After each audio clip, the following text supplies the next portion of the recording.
prophesy to you.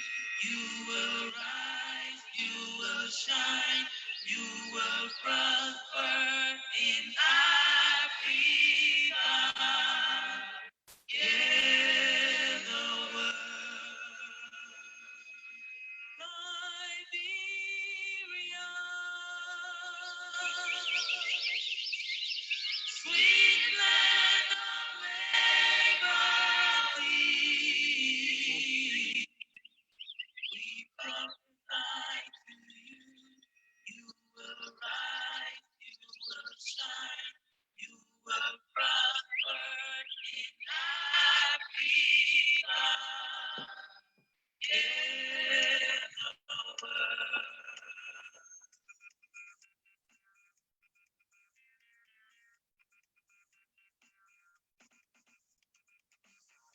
Liberia, sweet land of liberty. We prophesy to you, you will rise, you will shine, you will prosper in Africa. Yeah, the word. Liberia, sweet land of liberty.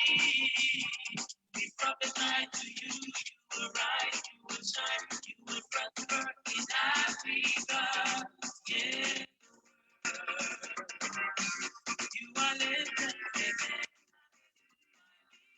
You are lifted, amen.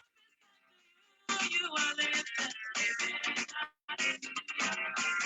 You are lifted, amen. Hallelujah. Kingdom shall come to your life, amen.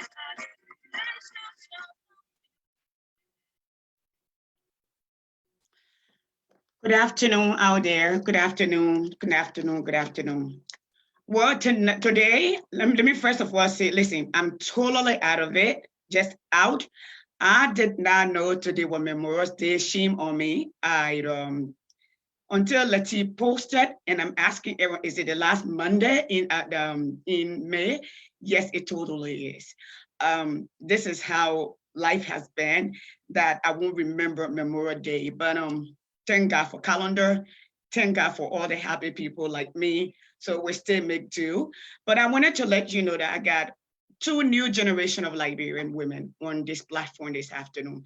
Not just generation, but powerful and rainmakers, dream weaver, change maker in the process, powerful businesswoman and attorney who had rising stars in the Liberian political arena. They're here and they're women of the CCP. They're here to talk to you and answer your question, the role that they play in crafting the documentation that's supposed to shape our nation.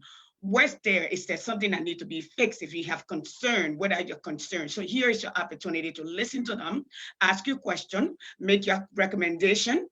And so we're asking you to share this video instead of running to someone else thereafter. You can come and you can be heard and you can ask your question, you can listen and surmise your own decision from their conversation. And I'm sure there will be many more of these conversations from other people from in the front line of the framework. So they're here today. But before I start, I usually like to start out with something, and this is positive. So let me start out with this.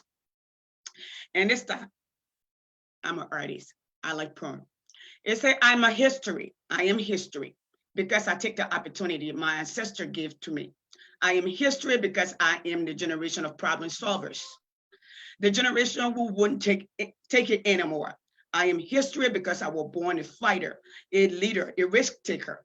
I am history because I am the future, waiting in the present for the past to teach me its mistakes. I am history because I use my history, my DNA, my life as a weapon, not as an excuse. I use my willpower to make change. I am history because I am. This is actually, I was waiting 2 years ago by my baby daughter. She's 13 now. She was about 9, 10. So we are all history. These two young women are the next generation of leaders. In fact, they're a generation of their peers. They're leaders of their peers. They're here to also shift what we did not get right, to get it right, to leave their mark. So they're part of the work in progress. So they're here to talk to you. Let me welcome to second thought, our attorney, Miss K.Yeakula. Let her introduce herself.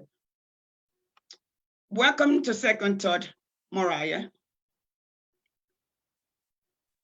Thank you. Thank you for having me. So I'm supposed to introduce myself. Yes, ma'am. I'm Moriah K.Yeakula, and I'm an attorney at law. I am a mother of one and a Liberian, of course. I currently am a member of the opposition, working with the CPP from the ANC. Thank you. Thank you so much, Moriah. And I bring on Miss Telia Urey, our other dream maker. Good afternoon, everyone. My name is Telia Urey. First of all, let me say a big thank you to you for bringing us on this program today to discuss these critical issues. As many of you may know, I'm a member of the All Liberian Party. I'm the vice chair for political affairs. I also recently participated in a representative election in District 15. I'm a member of CPP also by virtue of the fact that I'm a member of ALP. I'm a politician. I'm also a businesswoman. I'm into real estate development, and I also have a restaurant and do a little bit of political advisory. Yeah, so I'm happy to be here on the show with all of you, and I look forward to having a good conversation and listening to your questions and your concerns as it relates to CPP or the Liberian political landscape in general. Thank you. Great, ladies, and welcome. Guys, share the video. You're doing good sharing, no talk. Share the video. Thank you so much. So here are our panelists, Miss K.Yeakula and Miss Urey. Thank you so much for being here, and thank you for listening to the people, to come out and talk to them, to kind of maybe help them answer some of the questions that is concerning them. Thank you so much. So let's start up. First of all, let's start. I know the both of you come from two separate political parties. What was the idea or the essence of coming together, you think? So let me start with Telia.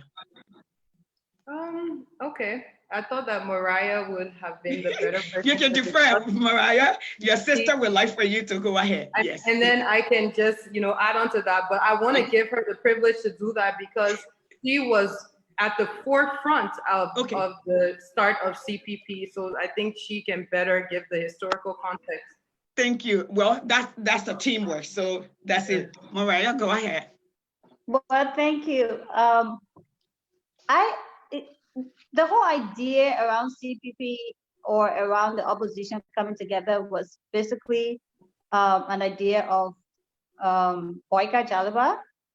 And I think it's appropriate that we gave him credit for that.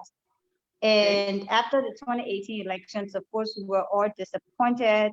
I had supported the UP then.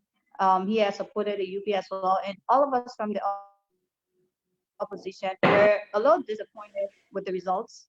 And we realized that if we needed to come together if we were serious about changing this country or serious about having the CDC go for one term.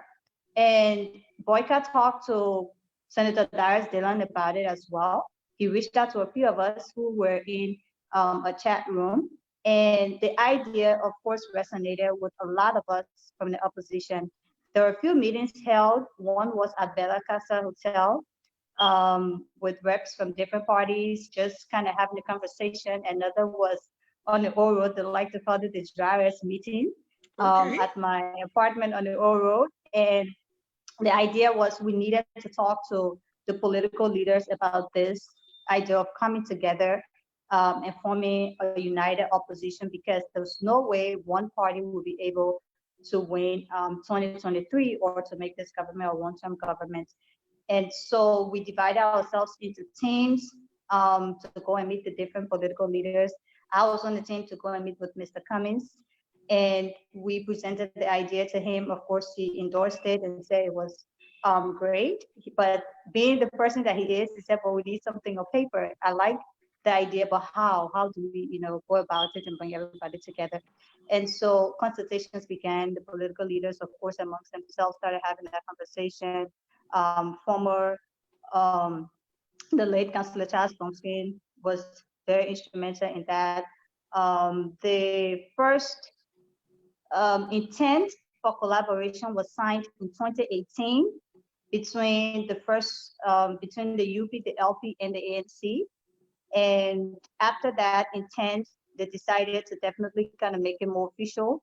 So the following year, in March of 2019, the commitment to collaborate was signed with the ANC, the LP, the UP, and the ALP this time around. And after that, of course, Chairman Urey took on the chairmanship to ensure that we do what was committed to being done, right? Which is put together a framework agreement that would guide how all of these parties will be able to work together as a united collaboration opposition bloc. And he led the CPP into that process. Of course, as everyone knows, it took over a year plus to get this framework document together. All of the parties sent their representatives, 5 persons each, to the technical working group. Initially, they had the drafting committee headed by Roland Giddens from UP, and they did extremely well with the first draft of the document. And that draft was given to the review and validation committee, where Telia and I worked on as well. And we spent several months going back and forth.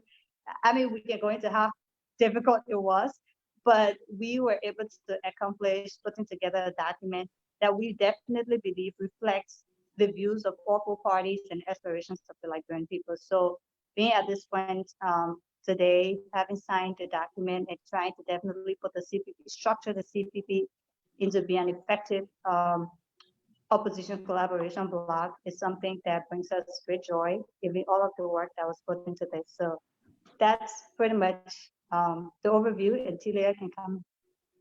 Yeah, just add to that a little bit more.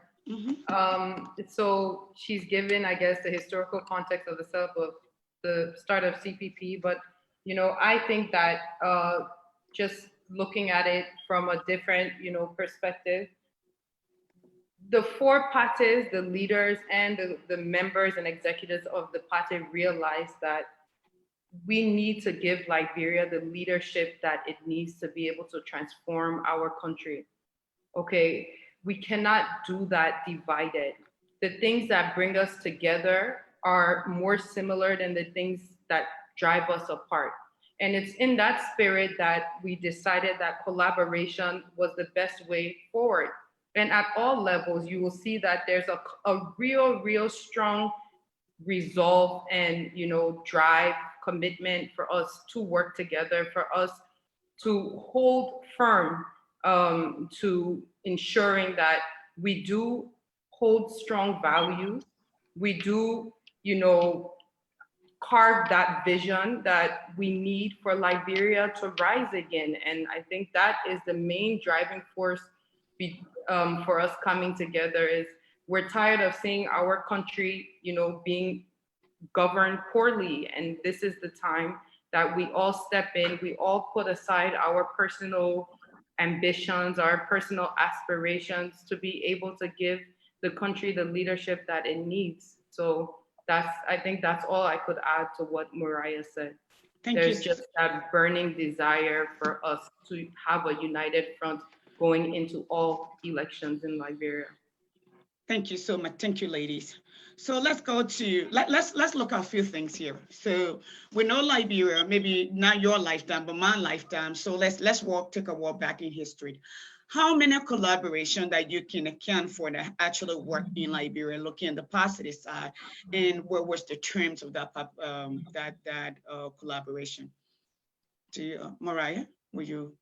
Well, I wouldn't be able to give the exact number or discuss all of the collaborations that had taken place in our political history. But I'll talk about a few that may have been in a way successful. And collaboration, it could be an alliance, it could be a merger, Yes. And I kind of want to talk also about one of the most successful would be the new UP, the Unity Party. It was a merger, Right. and that was successful. They successfully took state power and was able to lead for 12 years. We also have to give credit to the current collaboration. The CDC is a coalition of three parties: the Coalition for Democratic Change, the current ruling coalition. So I guess we would gauge success on the ability to win elections and lead the country. But then there were other alliances in the past that may not have been successful per se. I know the 1997 elections saw an alliance of political parties and Clinton Wilkerson, Mhm. 1997. So that was also an alliance of collaboration. And I believe there have been a few, but they may not have been fortunate in getting state power or leading the country as the Unity Party, the new Unity Party, and the Coalition for Democratic Change in recent years. So we're hoping, and we truly believe that this CPP collaboration of political parties will be the next successful coalition. Thank you, Moriah. Telia, you have an addition to that, historically speaking? I think she's named most of them. Historically speaking, I think now we're looking forward to the future. Okay. Right now we're a collaboration. We're about to go into NEC to officially become an alliance, which is obviously still a collaboration. But Okay. with all of us coming together, we see that, after 2023, or who knows, maybe even before, we could also merge and become one party, just as UP did. That's how we're thinking. That's what our vision is to make sure that we consolidate our strengths and just come together as one body to be able to deliver what we can deliver for the Liberian people. Okay, thank you so much. So let's talk about collaboration a little bit, especially this one, because we've been bombarded with calls. We still see logos, four separate logos, and that's okay because for me, from the business segment or business sector, when you collaborate or you do merger, it takes time. People have to melt into certain things if that is the case. So we like to know, what does this mean to the Liberian people in the simplest possible term? Where are we at this moment and where are we heading in terms of the collaboration? Who is I'll who? let you What guys is take what? that. Mhm. Well, I would say that. Sorry, I think maybe can you rephrase the question a bit when you talk So about? Right. yes, I can. Yes, I can. Here's my question to the both of you. Now, we like to know this collaboration, right? We see that there's still four logos, all right?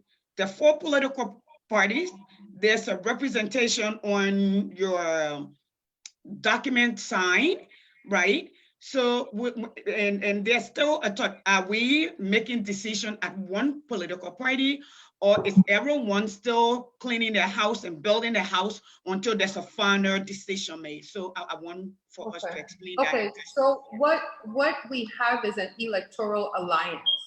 Okay, which means that we will be fielding single candidates for this election, all four parties combined. Now, each party still maintains their party structure and their party leadership and all of their party operations. However, under CPP, there is an overall executive committee, which every party is equally represented on at all levels, be it the advisory council, the secretariat, and the overall executive committee. All the four parties are able to send in reps for all of those, to fill in all of those positions at the CPP level. Now, the four logos coming together, I don't think that, I think that we thought that was the easiest way for our partisans to identify their various logos. It has nothing to do with actually, putting any kind of division there. It has nothing to do with that. We could have easily put different signs from each party on one logo, but I think it was just a collective decision to keep the logos as is and just put them in a box. As you see, it's arranged in alphabetical order, and that is to represent the party. But each party still maintains its independence when it comes to electoral issues, and I think mostly on national political issues, we We will be engaging them collectively. Elections, we're approaching the elections together, and we're one, because the ultimate goal of a political party is for them to participate in an election. Mm-hmm. And we will be only fielding one candidate, although for each district or each senatorial seat or the presidency, vice presidency for CPP. Now, there are a lot of different branches that still work together. So there may be people who are on executive committees of the party, but they're not on the actual executive committee structure for CPP. That does not mean that they're not working together. Take, for example, Moriah and I, we're both on CPP Women. So maybe, although we may not be on the CPP executive committee, we will still be collaborating as CPP Women from the 4 various parties, the same with the youth, the same with the disabled chairs, and all of the different auxiliaries that have independently been operating in their various parties will still be collaborating. The idea is for it to be inclusive. The idea is for all of our, members, even at the county level, to come together and speak in one voice as much as we can. Thank you. Attorney, addition? Yes. Just to add to what she said, also in terms of legislative agenda, the CPP definitely intends to work with lawmakers. That's been a struggle, we must say. Not all of the CPP lawmakers has gone by what CPP's position on certain issues have been, disappointingly so. But Telia is part of now the CPP political department or unit that will also be working along with lawmakers in terms of how, of course, both CPP and some independent lawmakers, in terms of how they can push CPP's legislative agenda. So for example, there are issues coming up concerning the postponement of the elections. What is CPP's position on it? How do we influence and lobby with these lawmakers to make sure that they do what the CPP wants? So all of these issues, which becomes a collective issue, is what the CPP is going to be working on as well. But as she correctly said, these are still 4 independent political parties until a merger is done. And we all have to understand that part of our goal is to work towards a merger, but that takes time. Of course, you build trust, you build camaraderie, you work together, you achieve, certain goals, and then you realize that it's better that we do this as one, but it's taking baby steps. So now we're working together as one, but also maintaining our independence as political parties registered the electoral laws of Liberia. The essence of the logo is actually one logo. It's just putting 4 logos into one. So the essence of the logo, as she also correctly said, was so partisans of these parties can easily recognize what are the parties that are part of this collaboration. Thank you. Thank you. Wow, ladies. Great. Guys, if you have questions, keep it. Continue to share the video. We're glad you're here. You're listening and hearing it from the horse's own mouths per se. This lady, a frontline worker, they had an opportunity to review the document, just as they rightfully said. So those of you who have concerns, there will be time for you to come in with your concerns, and then they can speak to that. And let me first just set up the housekeeping rules. You can talk to me, but the guests have to be respected when you come in. I know I see a lot of respectable people here. So let's just stay with the topic today. Thank you so much. Thank you, Moriah, and thank you to Telia. So let me go to the next question. Let's look at the proportional representation or partition of jobs. That really set the internet on fire per se. And the focus have been that this is discriminatory. This is the same thing we're fighting against. People should get job based on the qualification, not because they belong to a political party, to know they're Liberian.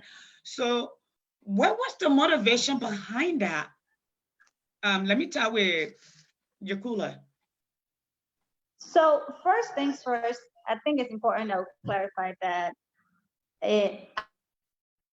I personally would not sit on any committee, any body, and draft a document that will be discriminatory and exclusive. We have talked about the partisan government that we currently have. We've talked against it. We've called for inclusion. And if you look at the document as is, one of our core values is inclusiveness. So there's absolutely no way that we will then include a clause that will exclude other Liberians because they're not partisans. The way you draft a document, every provision, sometimes following the first provision, falls right under it in terms of how it flows through. The very first provision under that appointment, executive appointment issue, talks about all Liberians, regardless of whether or not you are part of a political party, period. You're going to be a part of your government, you're going to serve. That's clear. The CPP will never discriminate against any Liberian because they don't belong to a political party. When you look at the next clause, which is 10.11.2 to 10.11.3, which seems to be the most contentious, is that we're saying political parties in this collaboration will also nominate, will also recommend partisans for nomination to serve. So the president's power to appoint is clear, it's constitutional, it's will and pleasure. Nothing can change that. But if you're recommending to the president to appoint, the document is saying recommend members who are in good standing, active members and stuff at the time. That was the idea, that if a political party wants to recommend members to serve in government, they should recommend members in good standing. That is consistent with a lot of parties' constitutions, where you have to be in good standing before you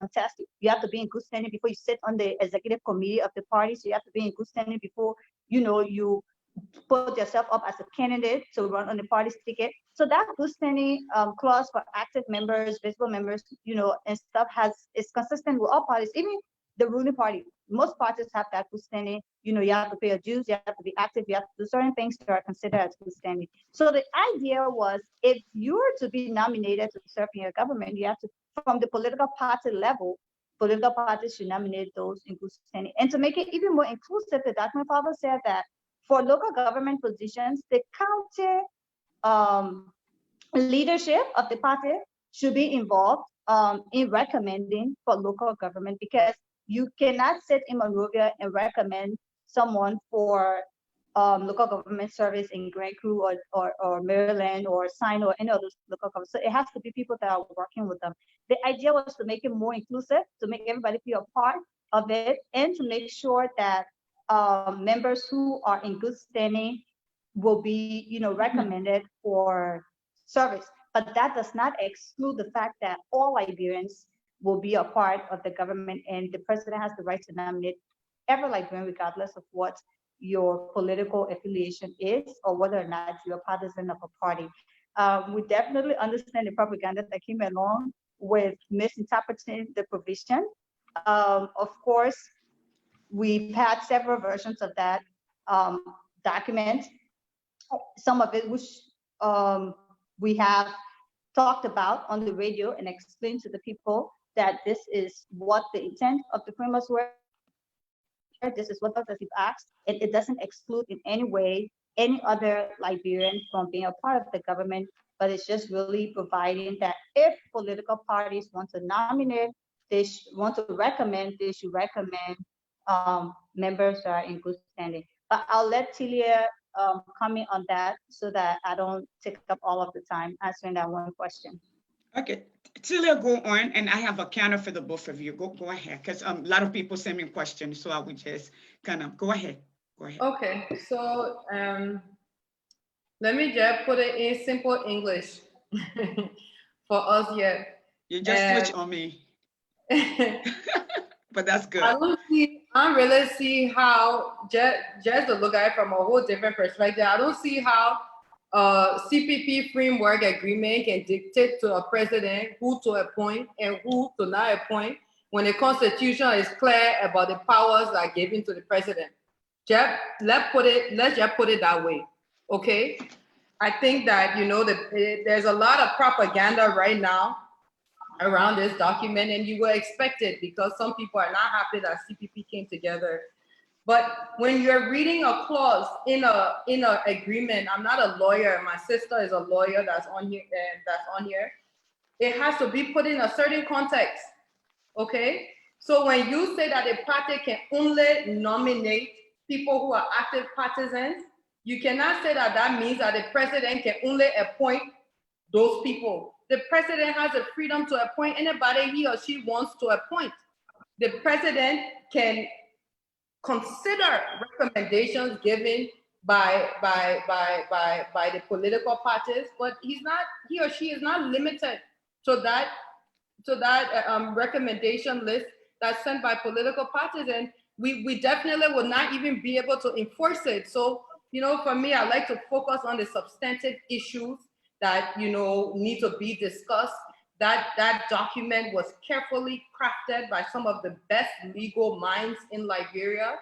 It also brought together some of the best politicians who are known to be inclusive, who are known to be, pushing the idea of collaboration and, bringing skilled technocrats to be able to hold positions in governments. We're not going to make the same mistakes that we see the current government making, and the same mistakes that we're criticizing, which are this one group from across the road goes and submits a list of 200 people that are not qualified, and what happens then? You see what's happening right now. You see the country is not functioning right. You see our institutions are not functioning right. We see that politicians are being elected to hold these various positions instead of, technocrats. So we're not going to make that same mistake. What is being portrayed in the media, it's not correct. You can't just, as I said, take one portion of the document out there and make that the highlight of your discussion just to make CPP look bad. But I think we've spent enough time talking about that document will be further open for our partisans to see. And I think that they will have a great level of appreciation for the work that we have put into that document. Thank you, ladies. Let me do a follow-up. I need to read this to the both of you, and I'm gonna read the section 10.1, and I'm gonna go over here. So let's say what the Constitution says. This is Article 5. The Republic shall, in strengthening the national integration and unity of the people of Liberia, regardless of ethnic, regional, or other differences, into one body politics, and the legislature shall enact law promoting national unification and encouragement of all citizens to participate in the government. Now, preserve, protect, promote positive Liberian culture. So now let's come here. This is not an internal document per se. This is not a public document, because this is the document that says to us as a republic, we are different from everybody else.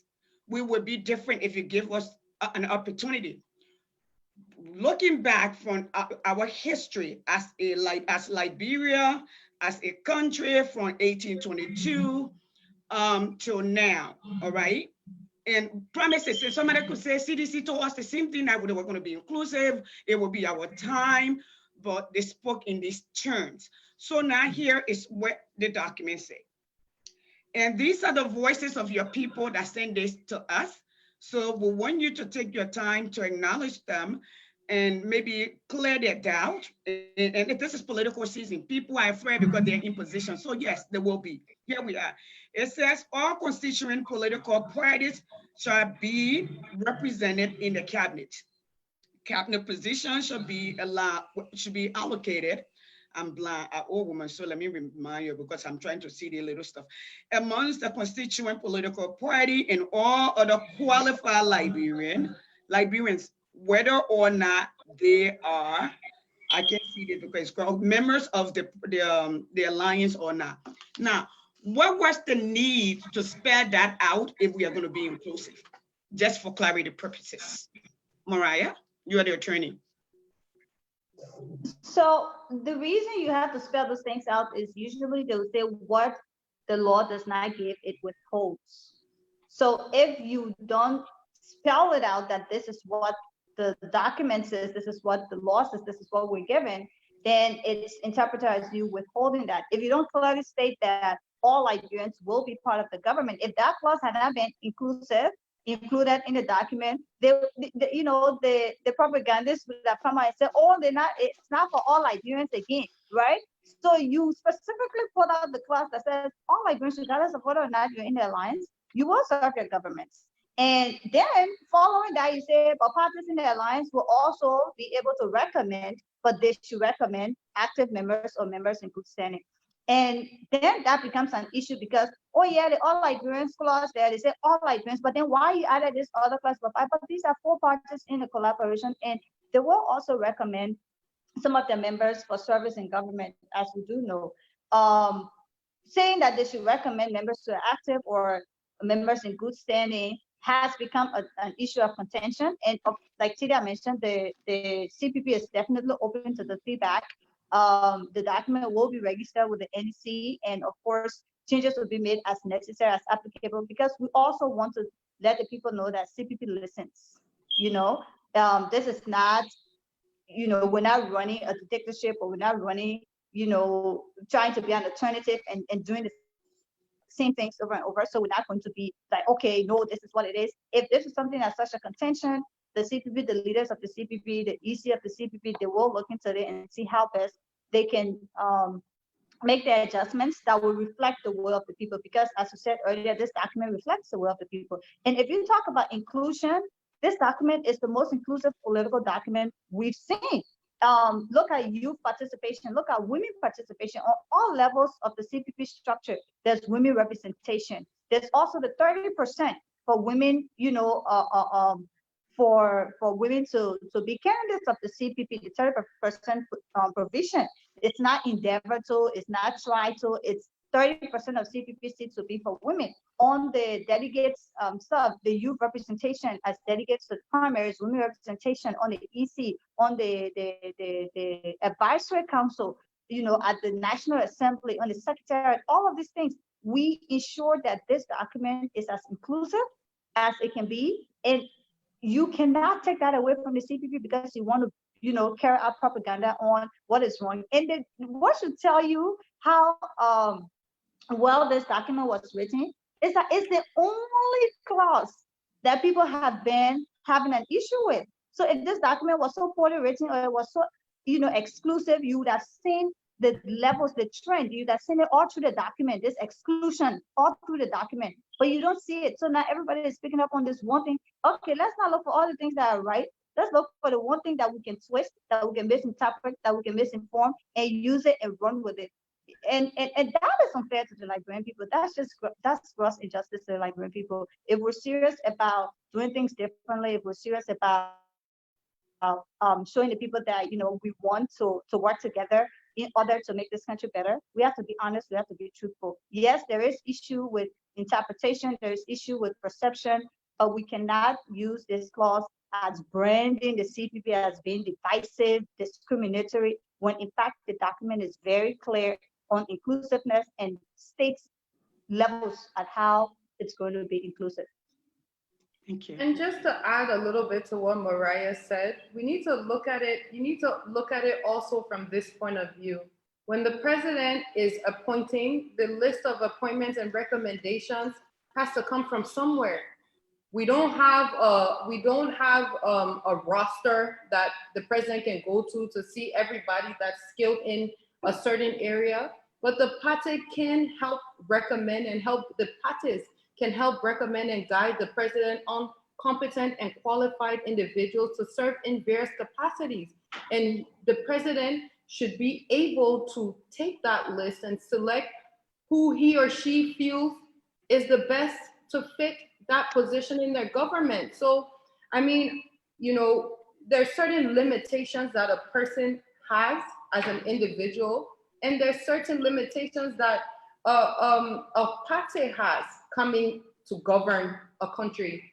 And that limitation is also is around human resources. So any avenue that a president can use to attract competent and qualified people, it should be used. However, when we're speaking to a document that has to do with us as parties, we have to set a certain criteria.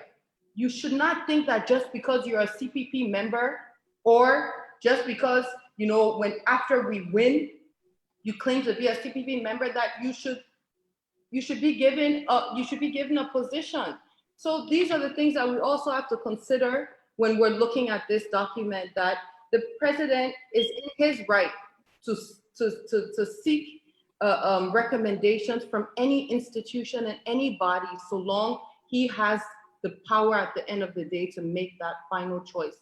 Nothing is binding, nothing is set in stone, and everything that was put into this agreement was put in the spirit of inclusion and collaboration amongst the four parties. So thank you so much, ladies. Let me first of all say thank you for availing yourself to come to speak to our people, your people, because those are the people that you're literally asking to lead, if at all you're giving the opportunity. So there are different levels here. All right. I learned that 75% of the people who fought the war, they were kids. Those children are adult today. And should you win, you have to make provision. You have to give them another chance at life. I hear qualified, great. There are about 60% of Liberians who cannot read. I'm just being generous here. Read at 6th grade level. So what is your vision for them, especially for the women wing? I will start with Telia. What's your vision for Liberia? You should, yes. So CPP, are you speaking do you want me to speak on behalf of CPP? Well, because you're part of the team, right? Right. Your hope is that this is going to materialize, that it will become one political party or one grand coalition, like what they call it, UP became, and you will take the leadership. You as an individual, you as a leader, you as the new generation of leadership for women in Liberia. What's your vision? What do you envision? I believe that social inclusion is paramount. We need to make sure that, all of these, vulnerable youth, I would say, vulnerable women also, who, suffered because of the war, are factored into, key policy decisions. And I mean, that's something that the whole government will have to look at. The whole government will have to look at designing, how are we integrating them into, literacy programs, how are we economically empowering them to be able to fend for themselves. So we need to look at sustainable solutions to some of these issues that, these youth and women are faced with. And I mean, that has to be done. It has to be thoroughly researched, first of all. And then, we need to give people the opportunity to speak for themselves. Let them be able to decide what they believe is best for them.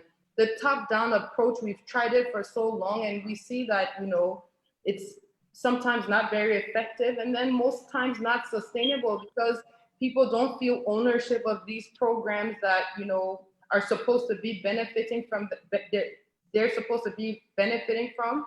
So I think that, that's something that has to be properly designed and implemented. Personally, I think that it will take a strong collaboration between the private sector, the public sector, and the non-profit sector for efficient service delivery, for trust between, the recipients of these programs or sponsorships and the giver. And then it has to be done in a way that maximizes that uses resources efficiently. So you don't want to partake in a program or, any kind of service delivery that is not properly designed to reach the end user, that is not properly designed to also be able to be monitored to see if, it's actually as impactful as it's supposed to be. So there are a lot of things that go into it, and it's not something that I could personally lay out clearly to you, but I think that that is should be and is top of our agenda. For example, women, women should be participating more at all levels, in politics, in business, in society as a whole, breaking some of these barriers that, lead to low women participation. How do we do that? What kind of affirmative action plans can we put in place, or policies can we put in place to make sure that we improve women's positions, or we financially empower women? What kind of policies can we put in place to ensure that businesses are getting more women holding executive and board level positions in them in Liberia? And then how do we make sure that women are getting better maternal health care?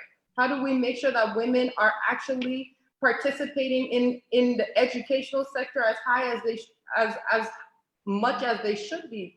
So all of these things are critical, and those are things that we definitely need to look at. And I'm very sure that with the CPP coming together, I know that, I was with Mr. Chairman Cummings a few days ago, and he said that, one of the things that we need to do immediately is focus on, putting our agenda in place and letting the public aware of that agenda and our manifesto. So I look forward to working with him in that, look forward to working with Moriah and everybody to make sure that, social inclusion is prioritized, women issues are prioritized, and youth empowerment also is mainstream. Attorney Yakula? Thanks, Telia. Good perspective on that. The way I see it, yes, Sandy, is in order to address the issues that youth and women are facing, especially the vulnerable youth and women, you have to educate and empower, and then you have to provide opportunities for employment, whether it's self-employment or employment in the job market. You have to be able to understand that in order for Liberia to move forward, we cannot leave anybody behind. There's the saying that if you're the wealthiest in your community and everybody else around you is struggling and poor, you're actually poor, because then you have to give to everybody else around you. We cannot leave our vulnerable women and youth behind. So educate.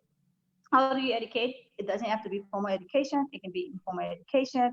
Of course, the vocational training is very important to that, because everybody would not sit, in a classroom and go get, bachelor and masters and all of that, but they can get certificates, in training. And once, say for example, you train carpenters, plumbers, masonries, like all of these technical skills that are needed, definitely to build the country as well.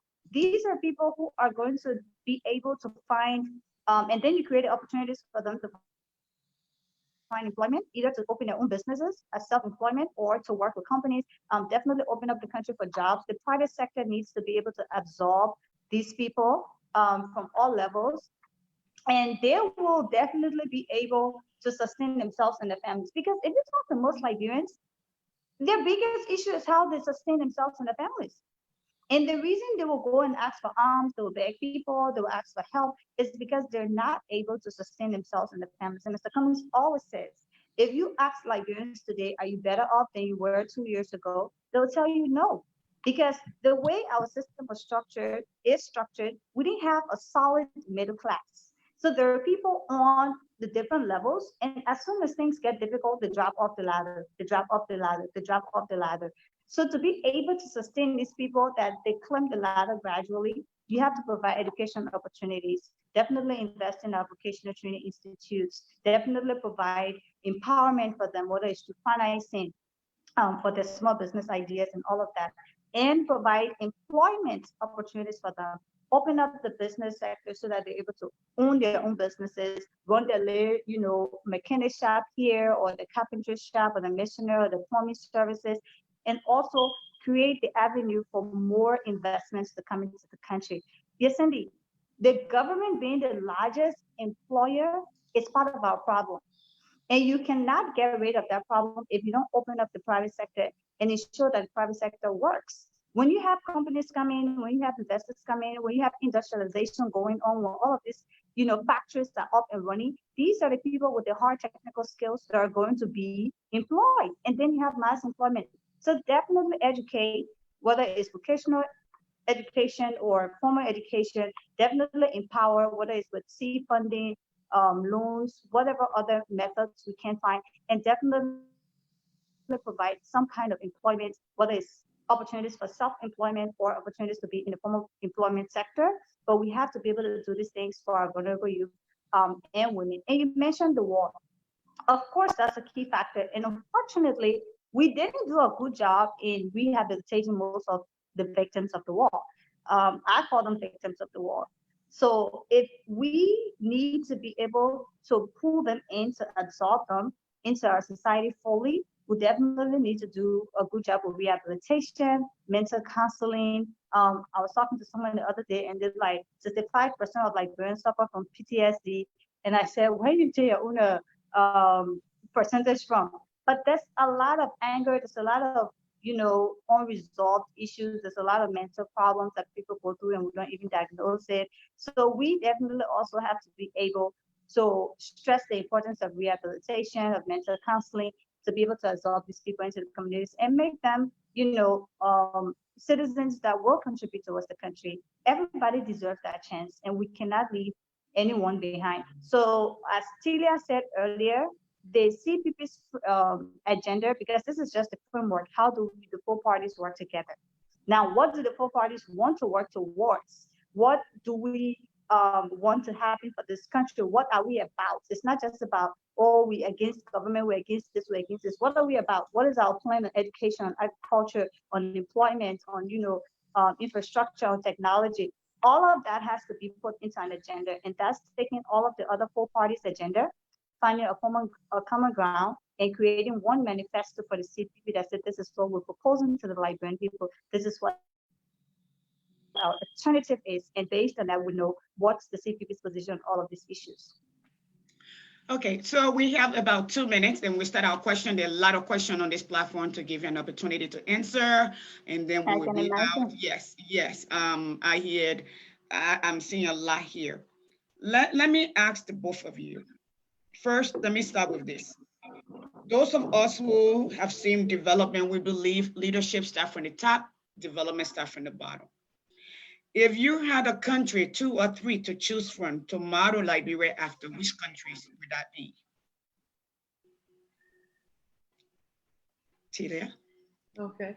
I mean, I don't think I could, come out and say that, we can model Liberia after a certain country. I think that Liberia is unique. We have a unique political landscape. We have a unique, social issues like you discussed as a post-war nation.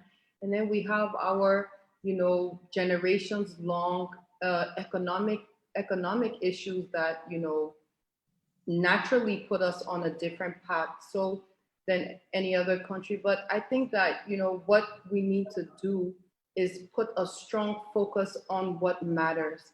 Politics aside, let's look at getting our country productive again. Let's look at focusing on specific segments of the population that we know need that extra help, like you said, the vulnerable youth, the women, and put in policies that directly target those people while, like I said, increasing productivity and making sure that we have the basics, good, decent health care, especially decent maternal care to fight maternal mortality and infant mortality, and just make sure that we have decent education for our, young brothers and sisters to be able to acquire just the basic level of education, whether it's English proficiency or math.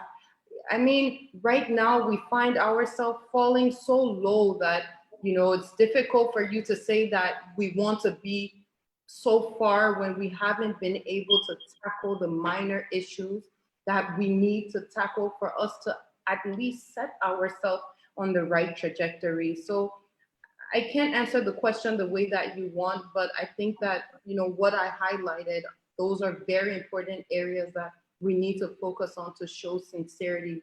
And then, just to add on that, serious about governance, good governance, that is key. We need a leader with values. We need a leader with strong vision. We need a leader that has the skills and the institutional knowledge to be able to leave us after he or she leaves power with a system set up, not just about it being about me, but what were you able to build? What is your legacy institutionally? That we can say that all of our ministries are properly functioning. Our agencies are properly functioning. We have a development agenda that has been working, at least in the early stages, and we know that we can use it to propel us to get to the next level. So those are the things that we're looking for. We're not, I don't think that right now we should be looking to follow anyone else's roadmap, but create something that is ours, that is centered around our people, so that we can get our country where it needs to be. Thank you, Ms. Urey. Let me paraphrase. I think I just put in the soup with us, specs. So let me paraphrase for the attorney, and tell you can add if you like, and then we'll go to the questions. I believe that we don't need to reinvent the wheel. And I think there's other, for anyone for that matter, any nation for that matter, you have your own customs, you have your own design, but we can always use other roadmap that have been used before. Other people have been to war before. They made it out of the war, then they become successful. Other people I have, for instance, let me just show America. In the late 1800s, the early 1800s, women got married here by the time they were 15. And 50% of women died in childbirth because they were too young, they were not fully developed. But they went back and rechecked that and told that it was not good for women health. It was not good. They were not even mature enough. Now we ourselves going through the same thing as a nation, and other countries are going through the same thing. So America says she's great based on her ability to repair. So since we're seeing other people have recovered, that's to training K.Yeakula. What can we do differently, and then customize it to our particular situation? Because our situation, like Telia said, that is correct, is unique. But in the human form, we all literally want the same thing. Like I said during Ebola on my NPR interview, Liberians are mothers, their fathers, and they want good health for their children. They want their children to be able to excel and compete around the world and any other person. So today we live in a global economy, whether we like it or not. This is a global village. You are home, K.Yeakula is home, I'm home, and we're having this beautiful conversation. Ladies, let me just say, I don't know why you guys hiding. People want to hear from you because this Facebook is going on, and you need to get out more because people want to hear you out. We want to see powerful women. We want to see informed women. We want to see women who are mover and shaker to encourage our young girls and say, I want to be like Telia. I want to be like Moriah. I never met her before, but God, that's what we need to. Those are the things that we need to amplify. All right. So that's in that respect that I'm speaking, Moriah. Yes. So sorry, Telia, I was not so clear. Yeah. That's okay. I kind of shared Telia's views about us being different, unique. Every country is. And there's this saying that if you even took America and brought it to Liberia, and you took Liberia and carried it to America, the same things that are happening now will happen, right? And it's funny, but it's true. What I would think we can do, not necessarily model after other countries or use the roadmaps, because trust me, Sandy, we have good laws, plans, policies, everything you can think about, roadmaps, agendas in this country that's been drafted. The implementation is the problem, but we do have those things. What I think we don't have that we can definitely take from other countries, and I'll name about 3 countries and say why. Rwanda for one, Ghana 2, and Sierra Leone 3. Rwanda, in terms of reconciliation, in terms of unity, they went through a brutal civil war themselves. They were highly divided between the Hutus and the Tutsis. 1,000 But people died 90 days. they've been able to come together and work towards, unifying the country and helping develop the country. We as Liberians are so divided. We're so divided that it hurts across every level, whether it's based on education level, whether it's religious lines, whether it's political lines, definitely political lines. We're so divided that it hurts. It hurts us working together. It hurts us, just giving recommendations and helping other people succeed. It's really bad that it affects the way we work for our country and develop our country. Imagine a current minister or public servant in government cannot even take a picture with someone from the opposition because it's an issue. So how do you work together and help develop this country? So until we can prioritize unity, until we can prioritize reconciliation, of course there are people still pained and hurt from the war years. There's still the issue of the TRC recommendations that have not been implemented. There's still the issue of war crimes court. All of these things are still simmering. It's just, almost like boiling. We have to address those. We have to kind of learn from Rwanda. How do we move on? How do we reconcile? How do we seek justice for people who need it and unify our country? What we can learn from Ghana is the mindset. Before Ghana became what it is now, the mindset was we Ghanaians, we are the best. You go up. I remember that going to Ghana. Yes. Right. Yes. And I tell people every time I go to Ghana, there's something new, there's something different because they're building, they're developing, right? But even if you went to Ghana, you walk on the dusty road today, you go there 2 months from now, that dusty road is paved. But even when Ghana had those dusty roads, they still thought they were the best. What can we as Liberians learn from that? How can we be proud of our country? How can we be proud of our heritage? And I'm a proud Liberian. Go up, come down, any day I'm in, right? And because you are, then you want to do things to be able to make your country either proud of you or make others proud of your country. How can we encapsulate what it means to be Liberians, what it means to love your country, what it means to be patriotic? Because if you love your country, you will not steal from your country. If you love your country, you will not, destroy your country. If you love your country, it will not be about self. It will be about country. So what can we learn? And I think we can learn something from Ghanaians in terms of how do we put Liberia first? How do we ensure that our love for our country is more than our love for self and love for family? You give someone an appointed position today, and the first thing they want to think about, how can I build a house for my family? How can I send my children to go to good schools? How can I send my wife abroad to give birth? How can I do this? And it's like, are you thinking about how can you, make the country better at all? So that's two. The third thing we need to learn, and from Sierra Leone, which is our counterpart, is how do we emphasize the importance of leadership? And Telia stressed that, the importance of having a leader with a vision, the importance of having a leader with a plan. How do you stress that enough for people to not feel like, the other election for me, I just going for anybody? Because you just can't vote for anybody. Because that anybody you're voting for, it's going to affect your life, not just for the 6 years they're the president for, but for 6 more years after, 10 more years after, because it's a trickle-down effect. So how can we stress the importance of leadership? And the one way we can do that is if we elect leaders that can actually get stuff done. So if someone's life changes because the leader made good decisions, tomorrow they're going to be very concerned about how they use the ballot. They're going to be very concerned about who to vote for. They'll be like, okay, well, I voted for Cindy. I remember the 2 years she was there for, she did well.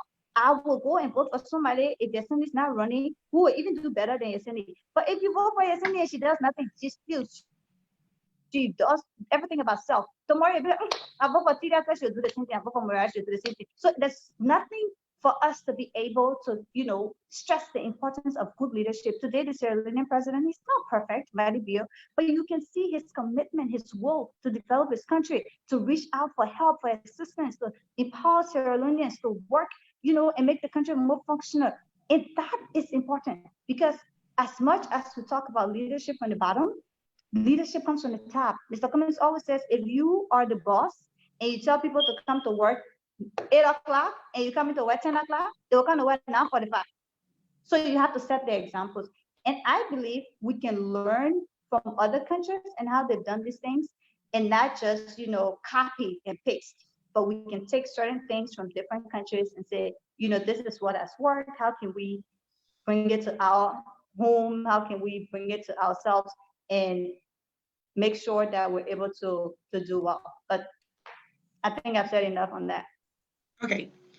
All right, so we're going to start taking questions. At first, there are a lot of questions here. Guys, we have 21 minutes to go, or 29, right? That's 11, yeah, about 20 minutes. So about 20 minutes for the question. Those who want to participate, you can call 404-234-2534. I'm going to go ahead and put it here. And it's also, you can also call that on WhatsApp. So let me put it here. Now my phone number, sometimes I don't remember it because I don't call myself, right? And I can't find the number for the online. So 404-234-2534. Got to make sure I'm right. All right, so to call, this is the number you call. I'm going to pin it down. So again, it's 404-234-2534. Oh, somebody calling from where? Hold on. Second thought, this is Yaseni. Caller, what is your name? Where you're calling from? Yeah, yes, I'm good. How are you?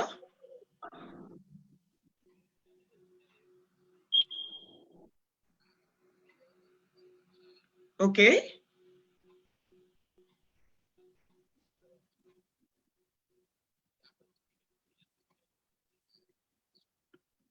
Okay, so it's after 2 in the morning. Guys, if you're calling, let me take the other call because there are plenty of people calling. Let me take, you're calling from China. It's 2 in the morning and he's watching you guys. Give me 1 second. Oh my God. See if I, oh, okay. Hold on. I gotta get this guy call first. Guys, hold on. Go ahead and speak to the panelists. You have Miss Urey and Attorney K.Yeakula. Go ahead. Yeah, thank you very much for the opportunity. Thank you for the opportunity that I able to speak to them. Yes. I think they sound very good. They sound interesting. They sound, very motivated. And I think people can learn from them. But I think their vision and their expose are far from the reality in terms of the CPP own vision. Those in the CPP, like ladies in the CPP, for example, like Senator Nyobikanga Lawrence and the CPP legislators, their way of life, their way of ruling, their leadership are far from what they are saying on the platform here. They are not showing any example to convince us that indeed if these people succeed tomorrow, we expect anything good of them. The ladies are sounding good, but they are far from those that are in leadership already. And I don't trust the CPP. For me, I want to be clear. I'm on this international line and I want to be clear and keep it on the record. I don't trust the CPP because of the people that made up the CPP and the way they've been proceeding. They are not the president. You don't have to be the president before you make some mark in government. You are senator, you have representative, and they are not making any difference. They are not different from those people that we are talking about saying we want to change. Okay, finish. So me, I respect the ladies online now, but I don't trust the CPP leadership. Okay, so what is your name again and where were you calling from? My name is Ellis C.D. I'm from Grand Boston County. I'm calling from China. Okay, Alex, thank you so much for calling. We have more of this conversation to kind of ease and where maybe we can invite the ladies back and we can create a platform we all can have like about if when they agree and they make the time and have other people. I'm sure your concern will be taken into advisement, but they are not the lawmaker. So your concern is valid. A lot of people, yeah, thank you so much, Alex. Telia and attorney, you want to say something to that to him? I would suggest you take more calls and then we can respond to them after, which just kind of take notes. Right, that's great. Caller, what is your name and where you're calling from, please? 2 minutes, guys. I know all my talk show hosts are calling. I don't know how I'm gonna do that. Octavia, go ahead. What's your question? Where your comment? Yeah, thank you very much. You already called my name. I got two questions. One is for Telia. ask this question. Your question will be: you seem to represent change. You talk about change. You try to frame the CPP like institution and look like change. Do you think Ben and Urey should be included in a sentence and part of the CPP when we're talking about change? That's my question to you. My second question would be to every one of you. If we're talking about change again, what do you think people like Joseph Nyamampoka, Nyambli Kanga Lawrence should be included in CPP when we're having a discussion about change? Thank you. Thank you. Thank you. Let me take this other call. Oh my God. Whoa. They are calling that crazy. So here it is.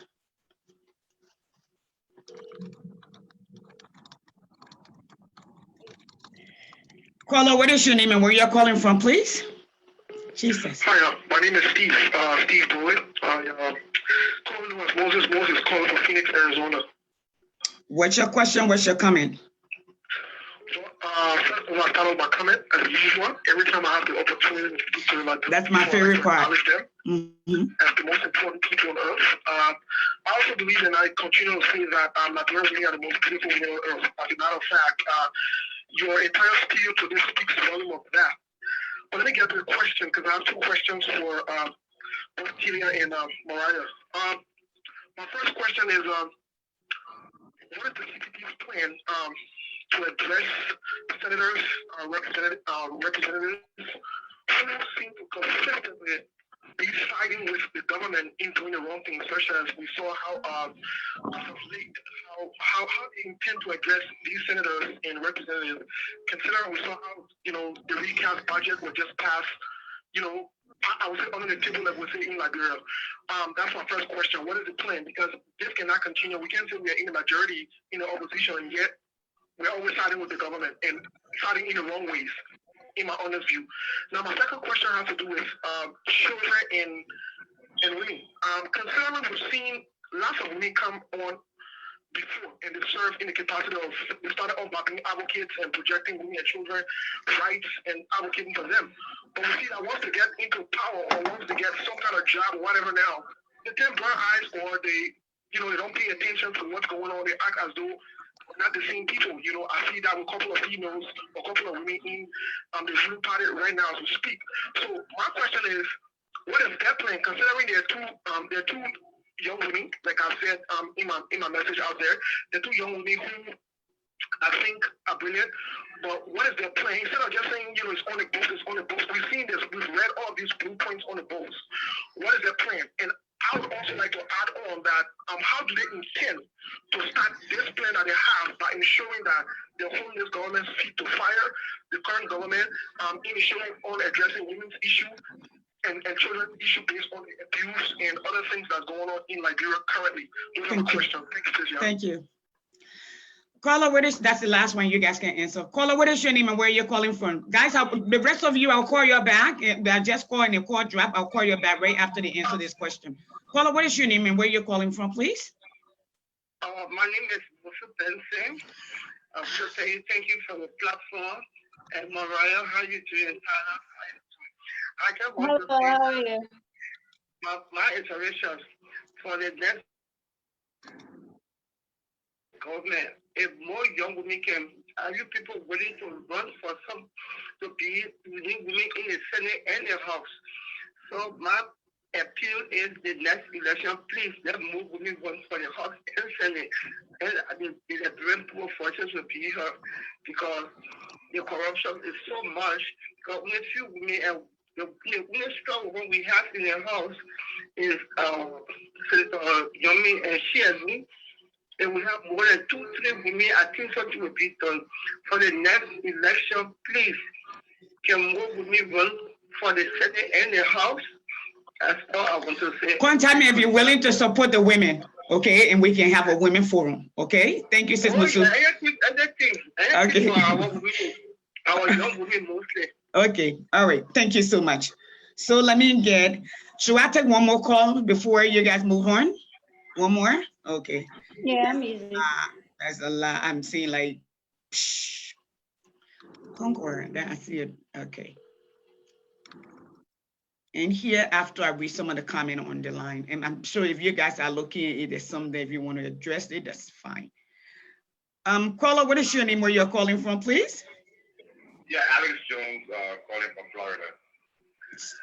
What's your question? What's your comment?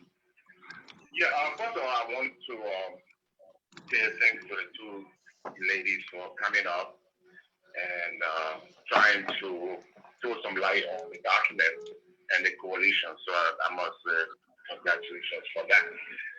Because I think that Liberian people need more information, and the political parties in the past have not been giving information. But my question here is that most of the whole electoral process in Nigeria is broken. And I say this from the sense where I've had the opportunity to read some of the laws, including campaign financing, including people getting items to vote for individuals in the House, representatives, senators, and what have you. What is your strategy to address some of these things before election so as to curtail any form of buying a vote in the next election, whether from the ruling party or from any other individual? That's my first question. My second question is also in a life where the CPP, it's very difficult to contact you guys. I'm a member of the press, and I would like to ask some other questions directly. I hope that you guys can make some information available on a consistent basis so that when these information, we put a press release or something like this, we can, we member of the press can have the opportunity to ask you guys before we put a publication that may distort or not do justice to your platform. So could you please tell us how going forward you're going to, which number can we contact, or email address, or website if I wanted to ask a question before putting these tomorrow? Okay. So those are my two questions. Thank you very much. And thank you. I'm glad to be a part of this. Okay. All right. Yep. Ladies, check your chat box. So I will chat with you in the back, just give you how you call it. So check there and check your chat box, please. Let's stop here and let's see if we can kind of address that because our time is almost out. The rest of you, if you have questions, I would please ask that you just go in the body of the conversation. Post. These two young ladies will go in later and maybe answer your question. We'll ask them to answer your question. But there are a lot of people who wrote on here also will want to get with them and ask them the question. So let's start with the first question. Well, the guy from China didn't really have a question, or you just had a concern. You want to address that because what they see now is not, but this is a new collaboration and we have some internal rules as to who they're going to support, I would think. So Moriah and Ms. Urey, you want to address that? Let me take the first question. Alex from China, from what I understood, his frustration is that he doesn't trust the CPP.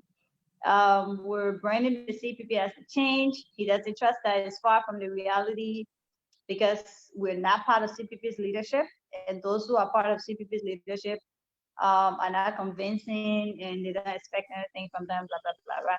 And that the lawmakers are not any different from the CPP. Alex, you're right. That's the hard truth. Our lawmakers have not really set themselves apart from the status quo and from doing things differently. Very few of them have taken up the fight for the CPP. Unfortunately, you mentioned Madam Yongli Kanga, but she is not part of the group that has not done anything differently. She, Senator Dillon, Senator Nitin, and a few other senators from the CPP have been very forceful and very vocal and very upfront and have taken decisions setting themselves apart up to as recent as the recast budget issue. But I definitely understand your frustrations about lawmakers not doing anything differently and supporting mostly what the CDC wants in the legislature. That is an issue that the CPP has identified and will work towards. And you're right, this is where Telia's work come in as political point person, as part of the political affairs department of the CPP is working with legislators in terms of drafting CPP's legislative agenda, in terms of working with them to support CPP's position on certain issues. And it's going to take time, but I want you to know that your concerns are legit, they're valid, but also have an open mind in terms of the CPP and in terms of trust in us. It's going to take time to gain your trust. It's going to take time to build trust with the Liberian people. But keep in mind that the CPP is true to its core about changing the way things are done in this country. And as much as we will have a few difficulties with our lawmakers we've had a few difficulties with our lawmakers in the past. We're hoping that given the structure of the CPP now, things will be better and they will definitely work, in the interest of the people. Celia? You're on mute, dear. You're muted. Hold on. Okay, so the second question, the caller raised some issues with the different personalities of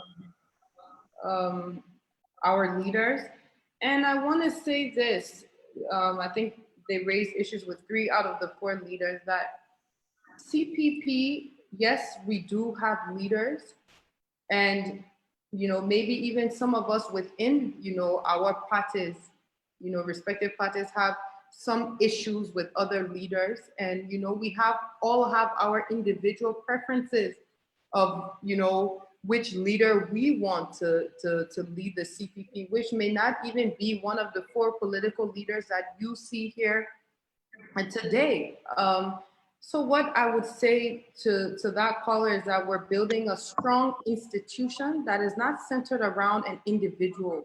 We're centered around our core values. We're centered around what we view as, being what will take Liberia forward, our agenda. And that is what is bringing us together. We're not coming together because of individuals. We're coming together because we see one clear path to getting Liberia to where it should be. So we don't know who may emerge as a CPP leader, but we do have confidence in all of the leaders that we have right now. Just for the single fact that they have brought us this far, it shows us that they're committed to something beyond themselves and committed to an institution and not just their own personal ambition. So, I don't know if you want to be you're being just a naysayer, or you just want to criticize, the leaders, or if it's coming from a genuine place of concern. But what you need to know is that CPP is open. CPP is a strong institution, and we're happy to encourage anybody to join. And we will continue to stand firm to our values and our vision to make sure that we get the proper leadership that we need to take Liberia forward. And Moriah, the next question, please. So the next question is kind of similar to the first caller, concerns about senators and representatives who continue to support the government. And I think the other was about women as advocates, and once they get into power, they kind of turn a blind eye. When they get there, yeah. When they get there. So on the issue of the senators and representatives, I think I've addressed that from the first question. It is an issue. We recognize that from the Janet's impeachment to the recast budget to several other issues that. So Ifuma alone, you mean? Ifuma and Igbo. Right, Igbo math. But then, at the same the CPP was not as structured as it is now. So we're hoping that going forward, we can kind of have our lawmakers more on our side. And it's going to take work. And to think of it also, this is also an opportunity for parties, given the senatorial elections coming up, to be able to say, look, if you are a lawmaker and you did not support the CPP's agenda or the CPP's position on certain issues, whether you're an incumbent or not, we're going to consider whether or not we want you to continue to run on the party's ticket or not, or the CPP's ticket or not. We have to hold people accountable. We have to, ensure that people are what they say they are and support the CPP's agenda. And if that's not happening, then of course the CPP will have to take serious consideration into how we address this issue going forward. And our leaders are definitely committed to doing that. So again, we know there's a lot of frustration around the legislature, both houses, and the CPP legislators in those houses. And we just want to admonish the public that there's a lot of background work in terms of how we can get our legislators to be a part of the CPP's agenda. Thank you, ladies. I want to just add to what Moriah is saying, and I want to give, a level of consideration to our lawmakers, and that is CPP has not really had an agenda. We've not really engaged our legislators to be able to come back and say that, they're not following through with CPP's agenda, or, hold them seriously accountable. I think that right now, as we move into the next phase of engagement, and hi, Mr. Cummings. How did you get in my call? I'm at work, you silly. Oh, sorry. Thank you for letting me steal them, please. Interrupt you there. I'll finish your thought. Right. So just as we move forward, we're moving forward with an open mind. We're, talking to our lawmakers and even independent lawmakers now that we're together to make sure that they do fall in line with the CPP agenda now that the CPP has officially come together. So I just want to highlight that it's easy for us to be hard on them, but we also need to consider the fact that we have not had a CPP agenda in the past, and that will be developed now going forward. Okay, so before I bring Peter on, I want to counter that a little bit. So I will hope that CPP agenda will be the people's agenda, or the mandate, which would be what they call a social contract, which is our constitution for the people. You go to be the voice of the people. So if they do not align with the voices of the people, then they have, because this is what we are hoping to you. We're hoping that our constitution will be paramount. We're hoping that the people will be prioritized. So if in the past they've not done so, then we as citizens, I'm just saying, because this is what I'm hearing, we will go contrary to whether the CCP or the CPP, I gotta get this right, okay, had an agenda before. The essence of coming together is to make sure that this is the order of the day. And if it needs to be modified, in a way where, or not even modified, reinforced. So I would think if at this point, we just talk about Ifo Malone, we talk about the removal of Cabinet General, which brought down the judicial system of Liberia and gave absolute power to the president at this point.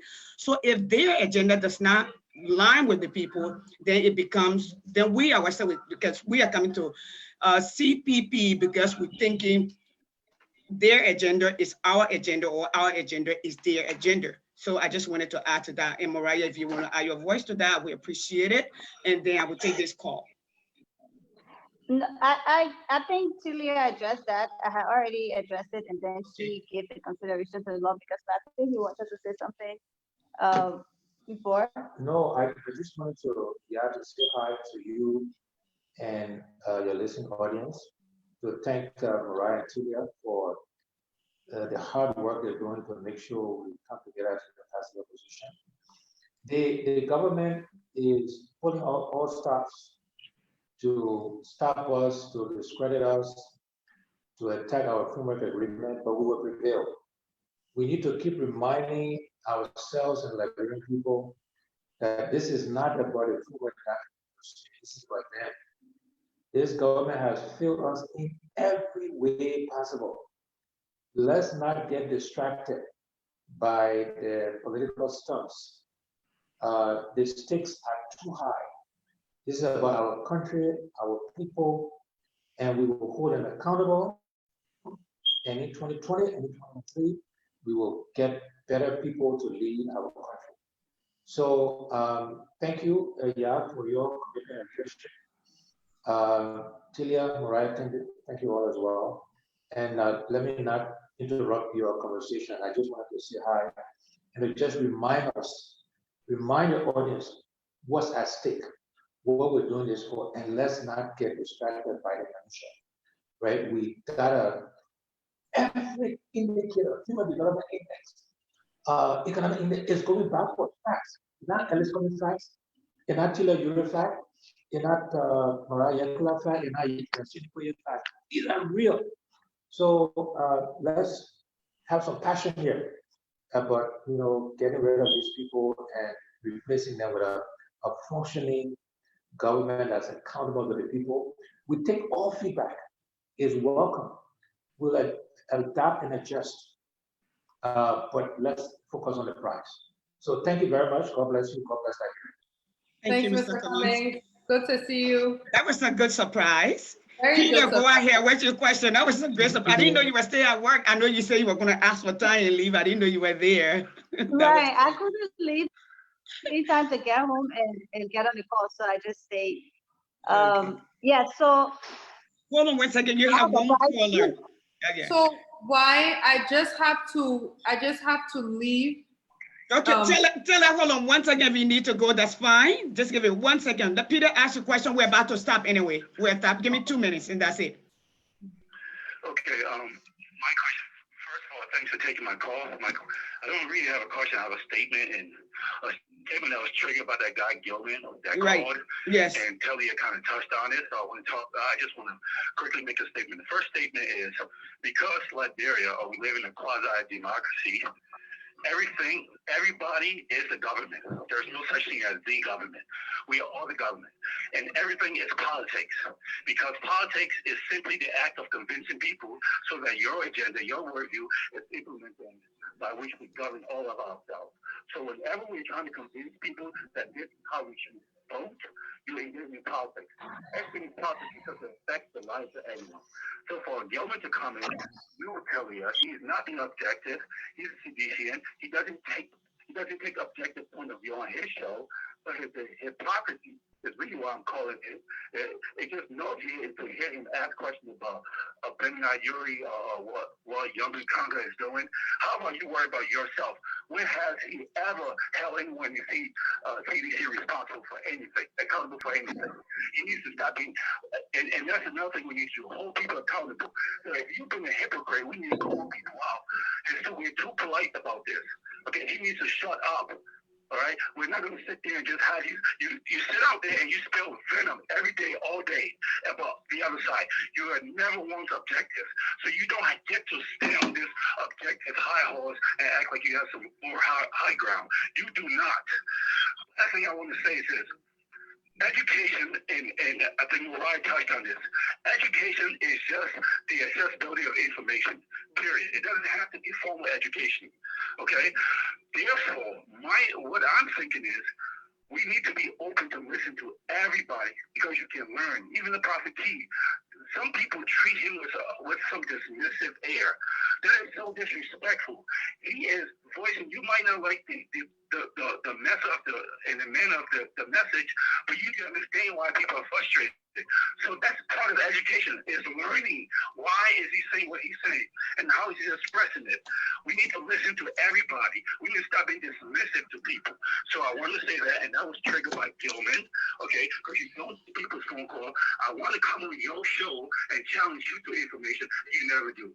So I just want to say that. Thanks so much for taking my call. Thank you so much, Peter Quay. Guys, Peter Quay, let me say, first of all, these ladies have to run. We are going 10 minutes after our time that we agreed to. It was wonderful. I look forward to, and I have more questions, but since we were talking about CCP today, I look forward to having you, the women, head of the Women on the Ground, more calls still coming. I can't take your calls, guys. We need to talk about women issue, the epidemic of rape. In fact, I think it's a warfare. I think the CDC government have declared war on women and children in Liberia. And this conversation needs to be had. Telia, thank you for coming on, and Moriah. Guys, let me let you know, she volunteered, she wanted to come, and I'm glad she's here. So that means she wants to serve the people. She wanted people to hear them out. Moriah, and I got a different story, and I will just keep it as that. But Moriah, everybody got a different story. I have a totally different story. And Tilly, I look forward to seeing you getting the ALP women, the UP women together, and let's have more conversation with our people. I want the world to see that Liberia is not just, like you said, negative, that we are smart women, that we can if the environment is provided, we can be educated, we can be articulate, we can be warm, we can be thoughtful, and we are powerful. You guys just exhibited that, you see, attitude. So when you're finished, then we're on Zoom. You please send me my own. I only want snail. That's it, ladies, guys. Thank you for watching. Anybody who has a question, please go ahead and post your question. And let me say to all of us, thank you. These are the new generation of Liberian women. We are beautiful, we're powerful, mentally we are powerful, and we're educated, we're smart. Yes, and we are. Thank you, guys, and thank you so much for being